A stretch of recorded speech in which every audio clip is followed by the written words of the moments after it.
Hey everybody, thank you so much for coming. I hope you all can hear me. At any point you can't or you're not sure what I'm talking about, please feel free to go ahead and raise your hand and ask your questions as they kind of come up. If there's something that I think is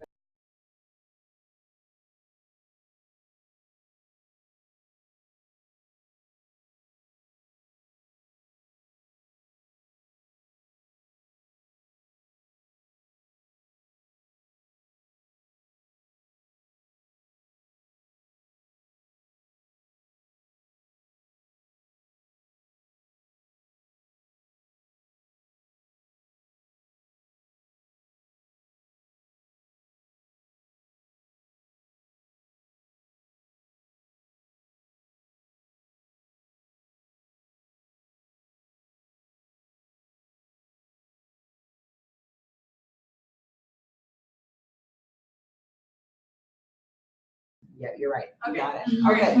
So you guys got that sneak peek because you're here in person. You get that insider info. But basically just to say that it's important to think of yourself as a scholar now. You're going to have no idea where you'll end up, all the exciting places you might go. So establishing some of these habits can really make your life easier, including if you're ever doing promotion and tenure and things like that. So my name is Marco Seifley Valencia. That's my last name right there. Sometimes it's a little intimidating for people. You can also think of me as Marco SV.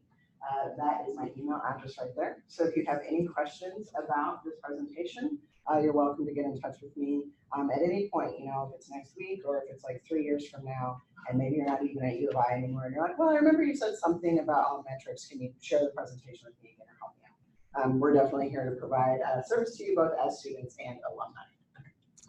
Okay, so our goals for today are going to be to briefly orient you to each of these topics. I'm hoping to talk to you guys for about 45 minutes, to leave at least 15 minutes for questions and comments at the end. So really, as I got into doing this presentation, many of these things could be their own hour-long presentation. So this is really designed to kind of just let you know things that you should know about, give you kind of a broad bird's eye overview of these different topics, and hopefully give you ideas of the specific things that you might need to follow up depending where you are in your career and what your goals are and what your discipline is and things like that. So broadly speaking, these are the topics. This may look familiar because this is what we advertised for this workshop as well. So the first is ORCID, which is a beautiful flower, as well as a unique ID that you can use for identifying yourself as an academic author. Google Author Profiles, this is part of Google Scholar, and it's basically like Google's version of ORCID.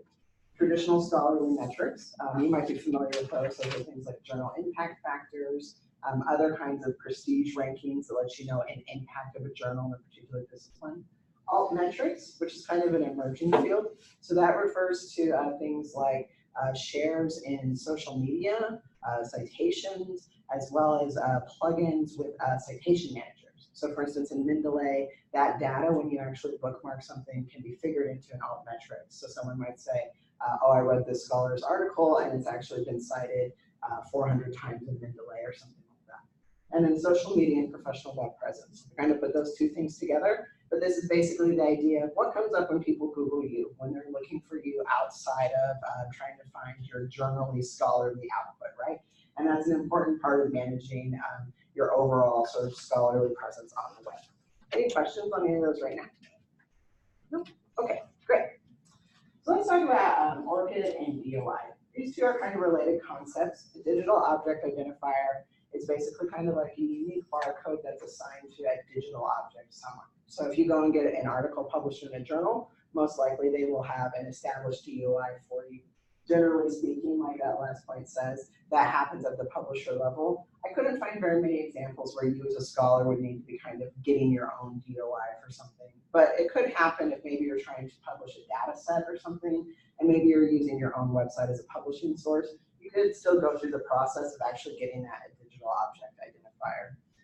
An ORCID is a service as well as the sort of ID itself, right? So it refers to both things. And it's basically a place that you sign up and you create a durable profile that's always yours. What I mean by a durable profile is that you're getting a URL that should last for your entire career, right? So you think about something like LinkedIn. I don't know if LinkedIn is going to be around in 40 years. But hypothetically, something like this is part of an archival system where it should be around 150 years from now. proto-sapien humans, whatever we evolve into, could look you up and say, oh, this was your scholarly output. You can configure this to automatically update by having trusted organizations. So you can say, oh, I know that so-and-so, this particular Web of Science or this particular journal is a trusted source for me, and you can actually add them, and then you can have your profile updated in real time. To show you a profile, this is a scholar that I became familiar with at a conference recently, and she is an information science PhD, and she actually teaches in something called the School of Social Transformation at Arizona State. And she has a really neat kind of multidisciplinary praxis. She does information science library stuff, but she's also indigenous and does a lot of work around indigenous identity and information science spaces. So when I look at her profile, I can see a lot of things right off the bat here. I can see her actual employment, right? So here's where she's gone in and populated her previous postings. I can see her degrees. I can see funding that she's put in, and I can also see a selection of some recent works. Something I really liked and that worked out conveniently about Marissa's example is there's kind of one of each type of thing, right? So she has a book, she has a conference paper, she has a journal article, and she has a book chapter. Now, I want you to kind of take a note about how we have 4 works here, because when we look at the Google Scholar profile, it's going to look different than this one. And so it's something to keep in mind that these are systems that you kind of have to figure out which one is the primary one that you're using, and then which one you update and kind of transfer over from one to the other. So this ORCID ID that has been established for Marissa is now perpetually, this is her number, right? So she can use this when she's publishing. She can use this as a way to share her social presence. And this is also like a durable record of her work. To actually create this, you do need to go through a process. So basically you register. It's very easy to do. I was thinking about showing you all this, but I'm pretty sure you all have figured out probably a number of online forms to get to where you are today. You can just enroll, right? So you can definitely handle kind of going through and setting this up. If you're wondering how to kind of make a really good profile and maybe how some of those profile functions work, this is a nice short video that actually walks you through pretty specifically both the registration process as well as how to create those kind of individual zones. So you can see that it's actually a matter of, much like any other resume builder you use, kind of going through and manually adding them. Now, in addition to this, you can use the trusted organizations that I mentioned, and that will actually then make it so that you don't necessarily have to import everything yourself, right? This is something that you do want to apply selectively. You certainly don't want other people's things being attributed onto your page. That's something we're going to talk about more with the Google Scholar. It's less of a concern with the ORCID ID because of the whole way it's set up.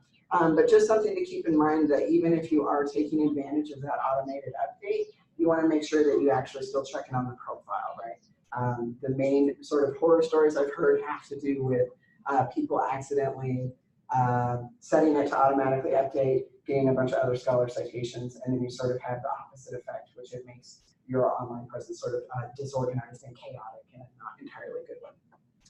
Okay. Let me hop back over to here. Something to keep in mind is you cannot export to Google Scholar profile. So if you decide that you're going to have an ORCID ID and a Google Scholar profile, the better way to do it is to create a Google Scholar profile and then transfer that over to the ORCID ID. There's actually a way to do that already, but basically Google Scholar profiles have not been set up in such a way that they actually ingest information from ORCID or other places very easily. Any questions about those right now? Okay. So like I mentioned, Google Scholar author profiles is the Google version. So let's take a look at Marissa Duarte's page now. You remember I pointed out to you there's only 4 kind of records published on that other page. Here in the Google Scholar profile, you see many, many more citations here, right? Now, I can't tell you exactly what's happening here because I'm not Marissa and I don't know precisely how she has these configured and what the discrepancy is.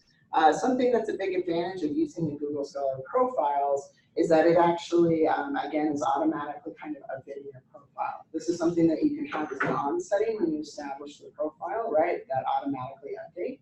And if you do have the automatic update added, then it's going to be kind of searching your name and automatically adding records that it finds.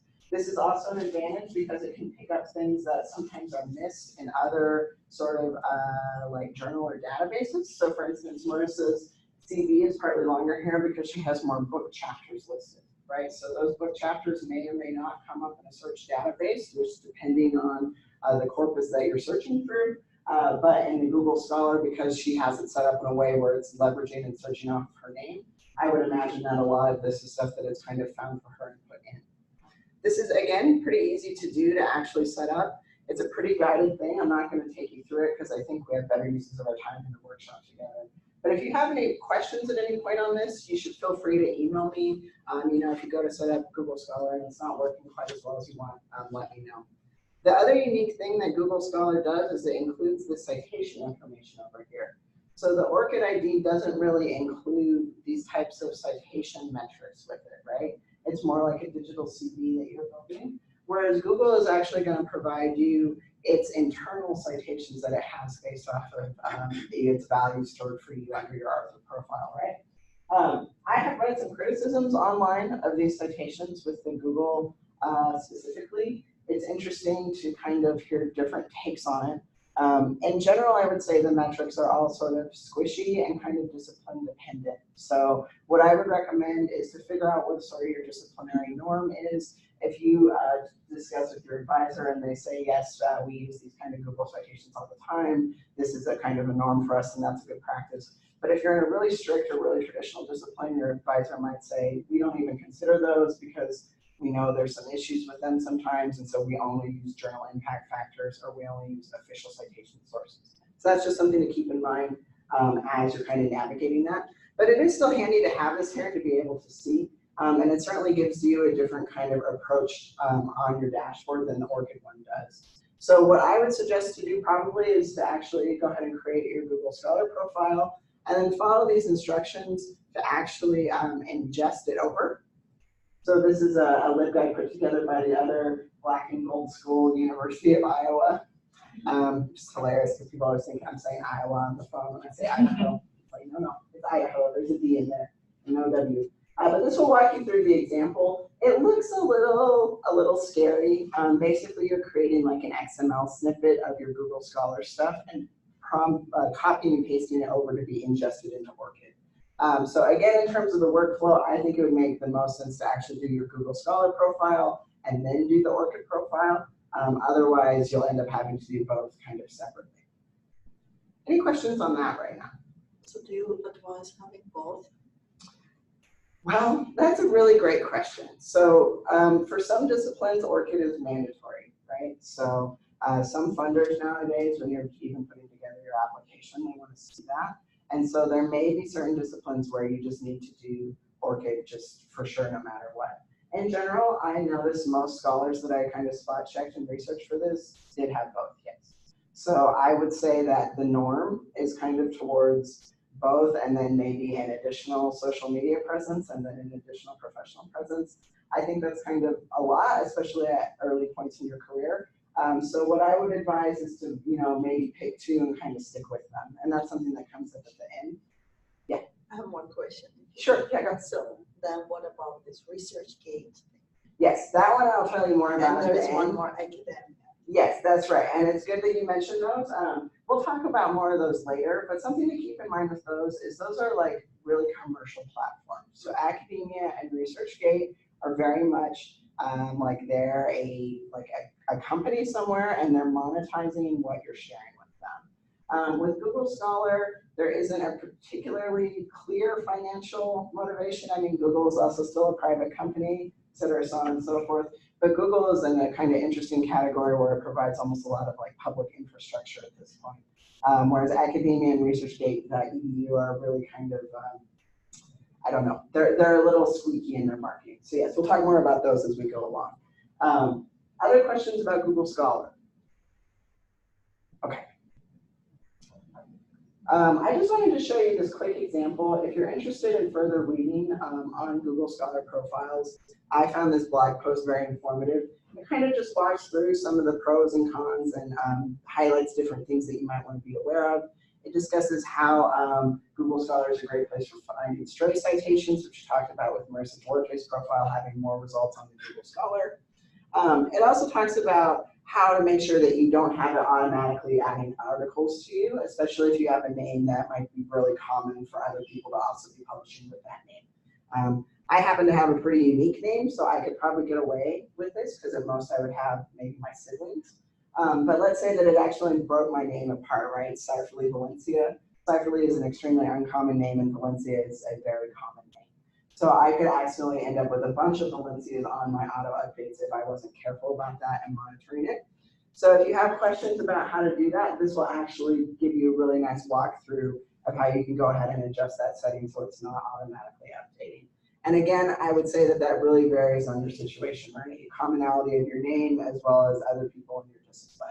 You may have a pretty common name or a name that's sort of in the middle in terms of frequency, but maybe you're the only one in that discipline that's publishing. Okay, so who thinks they have a good handle on traditional measures of scholarly impact? Anybody? Has anybody heard of journal impact factor? Okay, and what do you kind of understand it to mean? That it's a journal that more people read. Right, so popularity almost, right? Or like importance. Yeah, okay, anyone else encounter journal impact factor? And has anybody heard about this yet from advisors or anything in terms of selecting publications? Or I'm kind of curious how it gets on grad students' radar. So I heard it mentioned in a class, but it wasn't discussed. It was just like, I remember that because I was like, I have no idea what that is. Right, okay. That's all I know. So like sort of a quick fleeting pass Yes. by, but not a real kind of understanding of it. Okay, so this is one of these topics that the further I went into it, the more confusing I found it, which is kind of interesting when you stumble upon one of those. So that may be your experience as well. So here's at the most very, very simplified level, right? Scholarly impact is basically for articles, it's the number of citations, right? So how many times has someone come along and cited your article after you? If I write an article and people cite it 500 times, that's considered to have more of a scholarly impact than an article that I write and nobody cites, right? Okay, that seems fairly obvious and straightforward. Journals have specific rankings, right? So basically a journal then might be evaluated, again, in this very simplistic level of, well, how many citations does it get on average from its articles, right? So a journal like Nature is putting out a lot of articles that get a lot of citations, therefore it has a high journal impact factor. You can obviously see that there might be some shortcomings with this, right? For instance, a newer journal could have a very prestigious and rigorous standard, but if it doesn't necessarily have that preceding history to kind of compare off of, it doesn't have the same potential for impact. It might have a smaller reach in its audience and therefore have fewer citations, but it could still be very meaningful research. So as time has gone on, I think we've come to understand that there are some limitations to these types of metrics, but they are still definitely very much in use, and you do need to know them pretty much by discipline. So the big one that we mentioned so far is journal impact factor. That's something that's actually calculated through the Web of Science. So I'm actually going to show you that database and that portal to see how you actually can find those figures. But something to keep in mind is that if you're in the humanities, your journal probably isn't going to be in there because it's not in the Web of Science. City Score, Site Score, SJR, and S&P are all put together by a company called Scopus. So as near as I can tell, I think the goal of this was kind of provide a sort of cross-comparison across disciplines, right? So Scopus data actually covers more disciplines than Web of Science, but pretty much as soon as you start reading about any of these figures, they caution you against comparing these figures. It's sort of like how you have like 3 credit scores, right? You know, you go to like Experian and they tell you one thing, and then you go to like the other credit place and they tell you something slightly different. And then you're like, well, what is a credit score? And then you're like, oh, it's like sort of a made up thing that's kind of proprietary and specific, and I can sort of figure it out, but I sort of can't. These metrics are very similar to that in a lot of ways. And I think that's part of the mystification that I experienced going into this topic. You know, it's like when you try to figure out like what actually makes up my credit score, it's actually kind of confusing and murky. And then finally, there's Google Scholar Metrics. And so this is basically Google's foray into this world of metrics. They're using Google Scholar data, kind of the same way that they're using it for your Google Scholar profile, to kind of create some different dashboards for you. So let's take a look at these quickly. Something I should have mentioned at the beginning, but I will mention now, is you can find this presentation at this URL down here. That will be a semi-durable URL. It'll be there for at least the semester. You can actually download the presentation as a PDF. or even make a copy of the Google presentation. And the reason why you might want to do that is all of these highlighted things are links. So understanding that these are all pretty dense concepts, I think some of you may want to go back and review something more in depth than I'm able to cover it here. Or maybe you're not really used to finding library databases or whatever. There's a lot of links already in there. So for instance, on this page, this first one is taking you straight to Journal Impact Factor, or excuse me, the Journal Citation Reports, which is that Journal Impact Factor ranking. The way that you could access this in another setting would be to go Web of Science and then look for this up at the top. But let's say we were curious about a journal. Since I didn't know a ton about these particular kinds of metrics, I started with Nature because I knew there was a good journal, right? So you can go with, okay, well, what's kind of like my discipline's top journal or even another discipline's journal that I'm familiar with, like Nature. And then you kind of use this as a base level to compare other possible journals you might be looking at. Again, there's a lot of information in here, and some of it may be like super useful and interesting to you if you're like a citation nerd. And for other people, you might be like, I don't even really care to know. But if you need to find something out, coming to this Web of Science and Journal Impact Factor is a great place to go. You get this overall rating trend, as well as a lot of pretty specific information. I thought this was particularly interesting down here, where it tells you different organizations, as well as by country, et cetera, so on and so forth. For Scopus, we don't have a subscription to Scopus at U of I. Okay, thank you, Jessica, for confirming. But you can still actually use this to access some information. So I had created an account very quickly. Let me see if I can remember my password that I just did.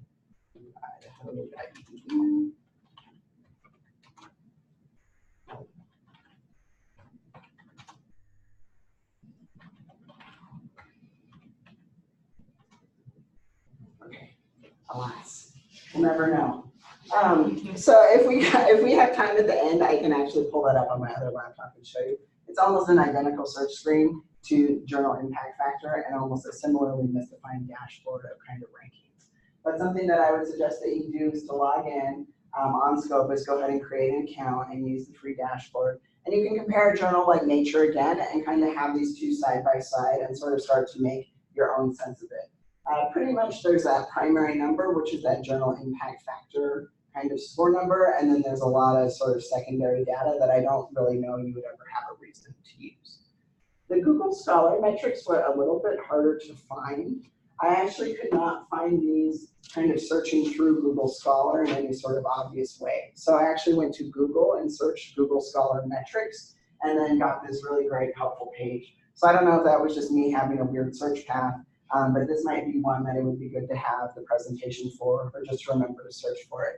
And basically what this does is it tells you top publications ranked in a number of different ways. So this is top overall publication. I think it's ranking by, this is list of 100 and it's available in all of these different languages.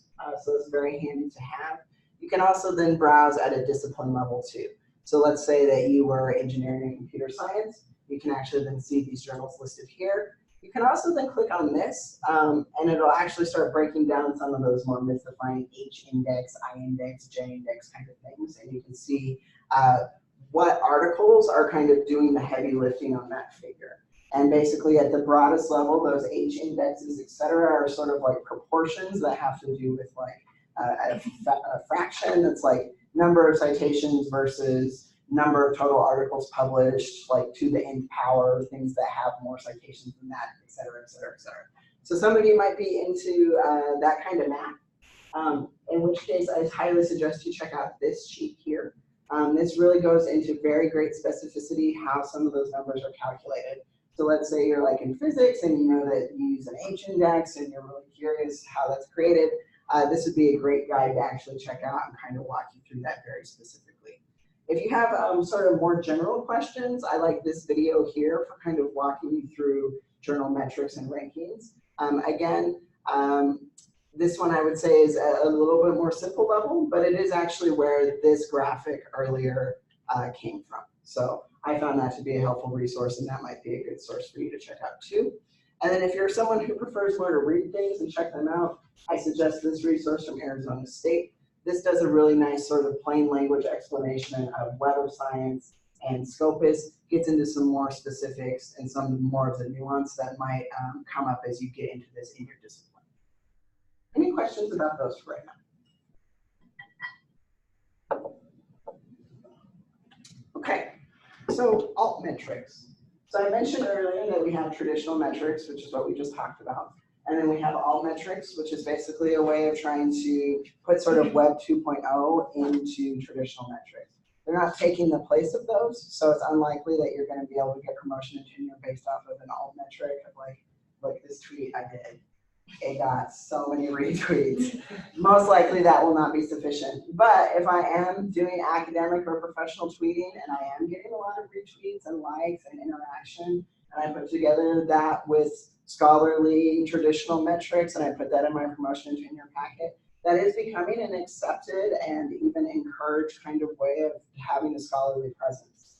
So that's something to keep in mind, that they're not the same.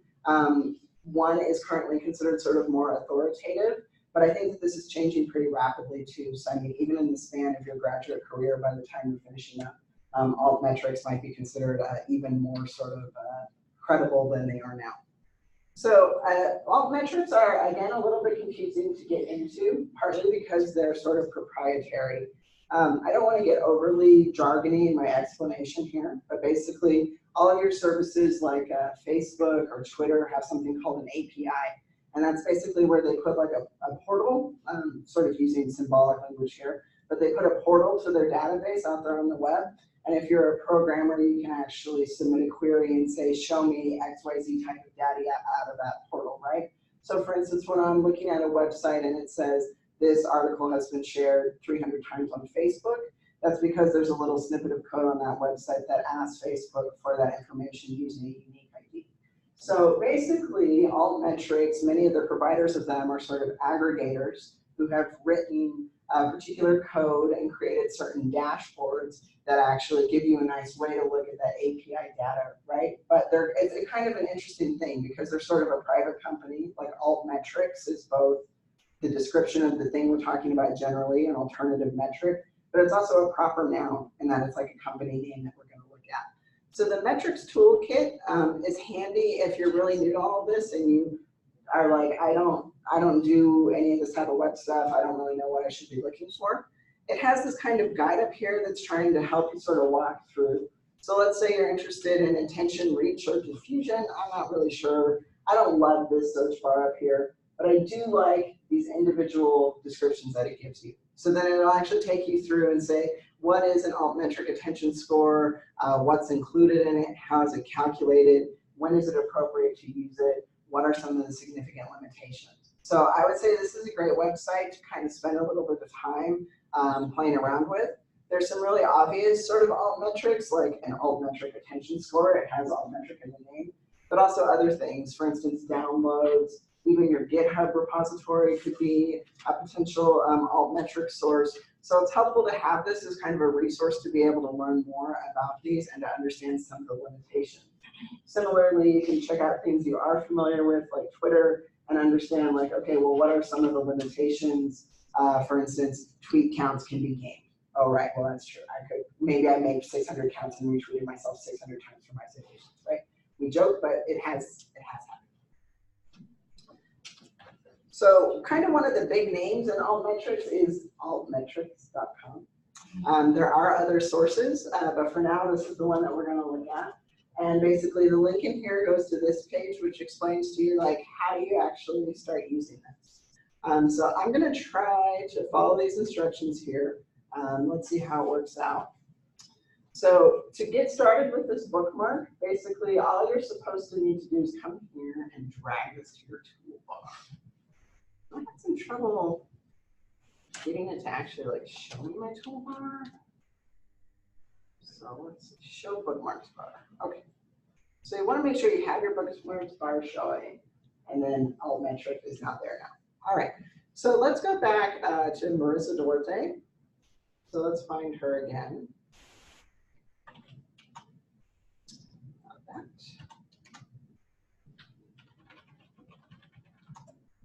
I also want to show you, this is how the user profile shows up in the Google Scholar. So once you've kind of gone in and claimed yours, now when anybody searches your name or searches for articles related to your name, you will actually pop up with this kind of profile here. So now let's go here and let's actually take a look at this first one. Now, if I run Altmetric on this page, it's not going to work as well as if I do it on the actual journal page. And this is all sort of like proprietary and specific, but basically Google's pulling metadata to create this. It's not the same full-featured page. So when you're doing the Altmetrics, you do want to actually click through to the publisher page, partly because there's just more data stored on it. And then when I click this Altmetric it tells me this info up here, which is kind of cool. Tells me one person has blogged about this, however that's calculated. It's been tweeted by 25 people and it's on 2 Facebook pages. Okay, so click for more details. Now if I click this, now it's giving me the full-blown article page, right? So I can get a little bit more information about those interactions. This is almost a little creepy, I feel. Yeah. There's like some real privacy concerns. I actually follow a bunch of these people, partly because I met them at conferences, and so I was like, oh, there's Kate, but you can see this whole sort of thread, and especially for sort of some of our more marginalized groups, we tend to use Twitter and Facebook as like really collaborative spaces, right? So when I'm like, I need some really good indigenous education materials and I want them to have an open license, I can Google for that, but I might also go and put a tweet up and I'll get a good crowd response and good replies because I've built up a good network for myself there.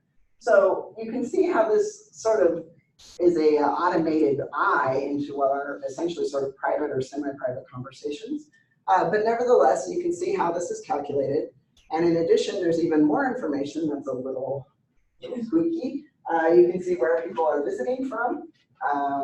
Basically, all of this information that Facebook and Twitter collects is now able to be exposed through this API. This you can apply to your own work as well, right? So if you're actually interested in checking out your own Altmetrics, there's additional ways that you can view those. But I think the bookmarklet is probably the primary way that people are interacting with Altmetrics in sort of their day-to-day. If you're interested in that kind of deeper dive, there's instructions on these pages, how to do that. You can also install a badge, which is sort of like a way of promoting your work that would show on your website. I've had this number of shares, so on and so forth. Other questions about Altmetrics right now? Okay. All right. So to kind of close this out, time talking about social media and professional web presence. I wanted to show you guys this thing. I don't know if I completely agree or love this, but I think it's a useful kind of framework and something that could be appealing to you all, so I thought I'd share it with you. This is basically 5 different styles of the academic or social persona, right? And if you read through these more in depth, basically it kind of highlights what are sort of the key components of each of these types of identity. So the first is a very formal self. That might be someone who only has maybe like a CV and their official U of Idaho page, right? And they somehow have managed to have no other web presence. That to me would be remarkable, but maybe perhaps that's your goal. A network self is someone who does have a social presence, but is keeping it in a very constrained and formal way. So maybe they have a couple additional sort of official university affiliation type web presences, but they don't have personal information publicly available or searchable with them. It's sort of unclear to me with this framework if the idea would be that you're like, well, I'm doing a formal self and so I delete my Facebook. Or if you like put your Facebook under a fake name, or if maybe just the idea is that you're trying to keep them completely separate, right? And I think when you think about your own social media, you might notice some different trends. I have Twitter as a more public-facing, academically engaged space. Facebook is still a space like that, but I don't post things as publicly as I might on Twitter, right? So it's sort of like these consecutive circles of privacy and outreach on each media channel. And so this is basically a couple of different ways of thinking about it. The comprehensive self is what we see a lot of academics doing nowadays, I would say, and that's where you have someone's Twitter feed and it has a post about having coffee and a bagel in the morning and a picture of their cat, and then like 6 really good theoretical discussions that maybe actually like inform research practices that they're going to do, and maybe you would actually even cite in a scholarly paper. That's an example of a sort of comprehensive or totally integrated self. The teaching self, I think we see less often, but I was thinking of a graduate professor I had at the University of Michigan. he didn't have sort of like a Twitter presence, but he did have a very sort of student-focused presence. He does like software development. He's got like a tattoo of every like software product he's developed. He has like all these pictures of himself on the internet showing it, but that's like the only picture he has of himself, right? And that's like part of the shtick that he has with students. And so that's sort of like, well, I'm building this like teaching persona, but it's not a personal persona. And then the uncontainable self. I think this sort of has a sort of implicitly sort of negative cadence to it, I guess. The sort of idea that this type of self is uncontrolled and unmonitored and is created when academics do not contribute to their online persona. So these are some frameworks for thinking about this. Maybe one of these resonates with you and helps you kind of lay out a rubric for how you're going to conduct your scholarly persona. My bigger takeaway would be that it's just important to be really conscientious about what you're doing. In addition to what we've talked about, I would also suggest that you develop some kind of a professional web presence. This LinkedIn video is actually from the official LinkedIn like YouTube channel, but I thought it was pretty handy at kind of hitting some of the key points of a successful LinkedIn. Ironically for me as the person doing this presentation, I would say that my LinkedIn is the most successful space that I have in terms of a digital presence. So let me actually search myself. I can spell my name.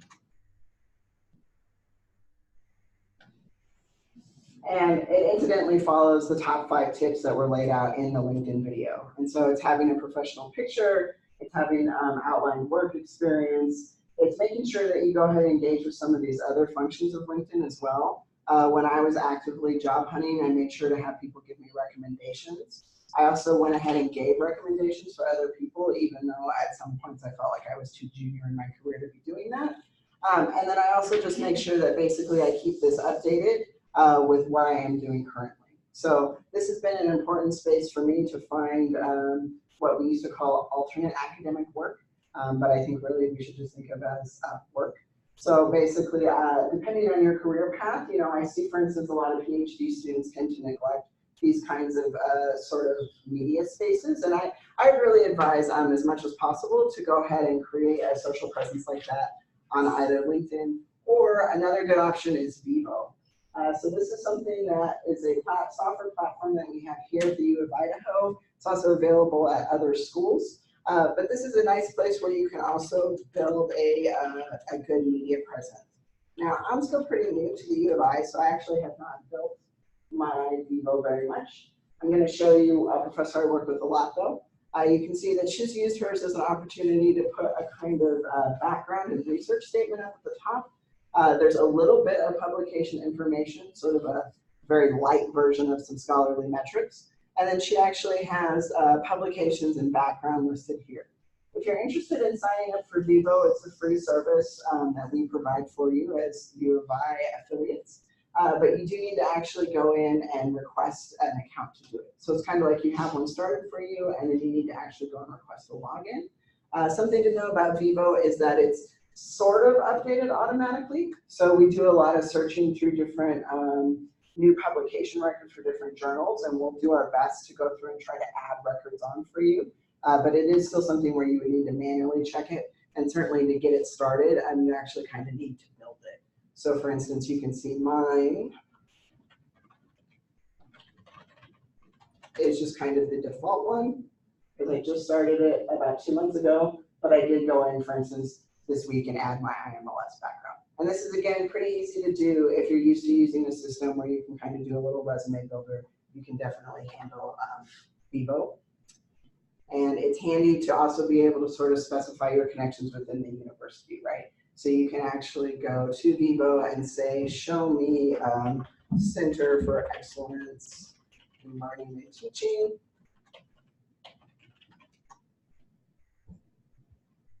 And then I can actually see both the center and the affiliated people with it, right? So this is a way that you can kind of show and build your U Idaho digital presence specifically, but it can also function kind of the place of a LinkedIn if you don't want to have it as a separate thing, or if you have sort of a moral opposition to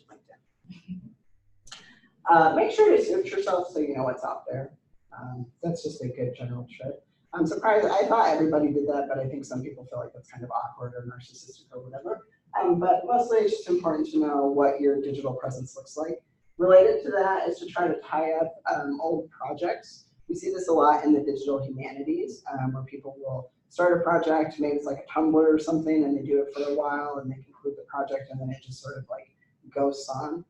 It's better to try to put sort of a formal pin in those things as much as you can. It is okay to take down projects. Like if you are finished using something, you can write a recap of it and put that on a personal blog or your personal website, or even just put a statement about it like in your CV. You don't necessarily have to keep things in perpetuity online forever if you don't want to, or if it's not going to be a good value add for career. If you feel overwhelmed by all of these options, I would just kind of pick one or two of these zones to focus on and get kind of a habit and a routine going with that, get comfortable, and then maybe expand to some other source, right? So maybe you start by building the VEVO profile because that makes sense to you, or maybe you already have a LinkedIn and that's a good place for you to get started. Twitter can be a really good place to establish an academic presence. Facebook is a great place for connecting with discipline-based groups. I already mentioned that a little bit, but that has been particularly effective for me as a person of color who's a librarian. Librarianship is like 85% white people, which is totally fine. Love my white librarian friend, Jessica. But, you know, sometimes there are specific questions that come up because race is like a construction that we've made as real in this society. And it's helpful to have other people to bounce ideas off of. So think about what your sort of affinity groups might be. It could be a regional thing, could be something for personal identity, could be even a topic in your specific discipline that you're interested in. And think about those kinds of spaces that you might join for sort of academic collegiality. For academia, EDU, and ResearchGate, we had a question about those earlier. This is a kind of helpful graphic that's just sort of what's wrong with those websites. We kind of already talked about it, but basically they have that profit motive. They ask for your contact list so they can send emails, and they spam you a lot. And so in the context of getting this presentation ready, I looked at a few articles on academia.edu, and I'm already getting emails saying, hey, you looked at this article, I bet you would like this article and that article and that article. And actually the articles it's referring to me are not particularly relevant, and again, there's some serious privacy concerns. Sometimes people get confused and think of those as open repositories. They're not, right? So an open repository is something very specific. They have sort of specific licensing. They have a sort of specific moral cause to them where they're not having a financial motive. So if you're interested in using an open repository to publish scholarship, data, anything else that you might want to put out there, there's a lot of good ways to do that. This is kind of a nice comprehensive list that covers a lot of disciplines and some of their top open databases. And there's also this list, which is a little bit more science focused of open repositories.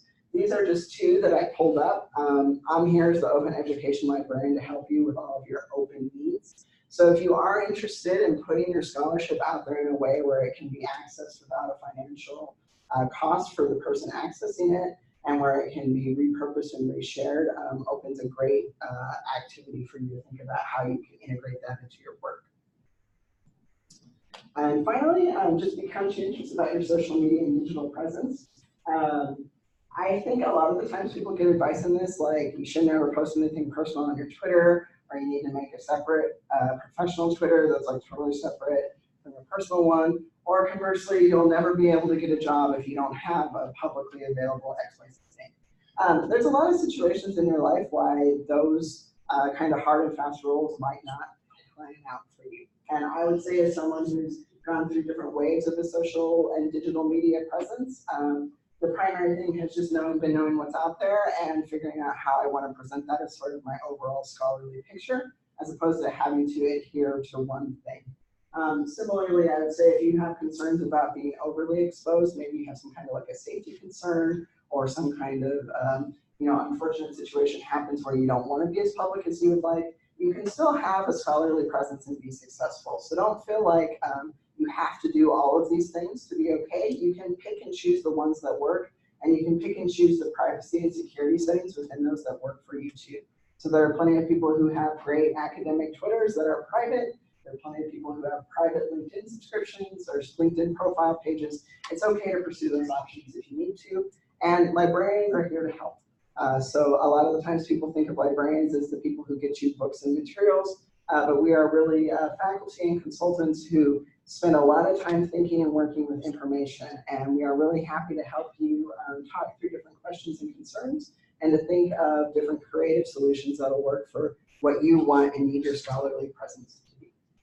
And so with that, I'll also just remind you of our upcoming Graduate Student Essentials workshops. We have citation management next week. I think that one is incredibly important. If you're not using a citation manager, you should be, because it'll make your life so much easier. It'll store your citations in one place and easily export them and move them around and create dynamic lists, and you can put it into Word. It's really great. So that's going to be next week. I think, Jessica, you're teaching that one? Yep, so it'll be in the same room, 12:30 to 1:30. And then organizing your research and data management. Sometimes that organization step is something people skip out a lot. As a digital archivist, I can tell you that is hugely important. And again, I think it's so great you all are here kind of getting these great habits now. So I would make sure to go to that one too, or check out the Zoom recording, because I think even just a few little tips and tricks to make your kind of data management a little bit easier on yourself really reduces your stress and makes your life easier. And with that, I'll answer the questions. Thank you so much. Yes. So one thing I've really struggled with throughout my career is which email to use on a publication, because you're at an institution as a student, and then when you graduate, you lose that email. And does ORCID help with that at all? Or? Yeah, I mean, that's an interesting question. I could help with it in the sense that, you know, if you put your ORCID ID in your signature, you could then have it that people would at least be always going there, and you could always have your current email address there. I've definitely experienced some version of that, having been through a couple of different institutions now at this point, and it is a bit of a problem. So I would say that, you know, leveraging something like the permanentness of the ORCID could be a really good step. Let me see if they actually, what they provide for email info. The thing about that is I don't actually know that they store that information on here. So, you know, I think perhaps you could add a custom field on here to actually store that. I think there's always a question too, when you put your email address out there like that, you tend to open yourself up to spam, so on and so forth. So this again might be one of those situations where that's where the LinkedIn or the VEVO is doing some of the heavy lifting for you, right? So that you have an ORCID and people can at least go, oh, okay, that's her research. They punch in your name and they search you, and that LinkedIn page comes up, or your UIdaho or other current institution page comes up. I think that's also what people use personal websites for too. You know, there's actually still a lot of faculty who are maintaining sometimes really kind of 1990 looking websites out there, and you're like, why are you doing this? But I think it's partly for those reasons. So I would say there's not a perfect solution in place for that. I don't think people have really figured out durable email. But I could see you kind of knitting those things together to sort of try to address that issue. Yeah, that's what I did. I ended up buying a domain for a while, but then I don't host it anywhere, so I'm just paying yearly to just host the email. Right. Just right. so that if someone happens to email one of these publications. Do you know how much you're paying for it? It's not very much. I mean, probably $20 to $40 a year. Okay.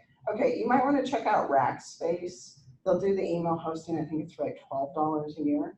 So that's a way where basically you could have a domain that's like marcosv.com. And then I could have my email be marco@marcosv.com. But basically what she's saying is you have to be perpetually paying and maintaining that domain, because as soon as that kind of expires, then they'll be like, oh, well, we'll give it away to the other MarcoSV, which does actually unfortunately sometimes happen. So yeah, durable permanent emails is kind of a question. And I do think that this is why some people use an @Gmail as their permanent email, with that kind of theory in mind of like, well, at least Gmail will probably still be there. And Does that look professional enough to have Gmail? well, I think it depends, like, what is your context for professional? Like, handing somebody a business card, or like, what are you thinking No, of? for the publications. Well, I think for publications, they don't really care, to be honest. I think they're more inclined to look at your CV, your past publications. You know, I'm sure there's like eccentric professors who are submitting things with like @hotmail.com. And I say that because sometimes they come in and they're like, this won't work on my Hotmail. I'm like, oh, wow, okay, cool. Challenge, right? Or my Yahoo's not loading right. And I'm like, whoa, people are so used. So I would say, you know, I tend to use my institution as my sort of official email when I'm in a public capacity. I have an interesting situation in that I also do private web development. And so for instance, for that, I do use a Gmail address. I don't maintain a separate domain to do it. And I haven't found that to be an obstacle, but I do think that the optics of the email is important. It's something to think about. And certainly that personal email, you do not want it to be fuzzybaby72 at Hotmail, you know. And again, it sounds silly, but we do see that as an example. So I think if you're using like your name at gmail.com, I don't think anybody is going to bat an eye at that, or I don't think the publisher is even really going to register that. I think you sort of have to make yourself stand out in a negative way for them to sort of focus on that. Other questions? Okay, so since I have you for 5 last minutes, I'm going to pass out this quick assessment. If you can just jot these down, any of these questions that you have an answer for, that'd be great. And you can just kind of leave them over here on the Bebo table. They are anonymous. Thank you. Yeah, if you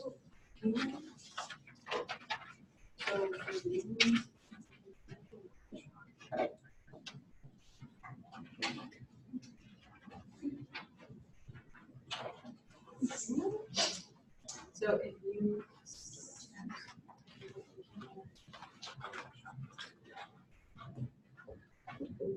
register and then you say I wanted to link and you get beforehand. That's how you get but the Zoom recordings will be posted under the resources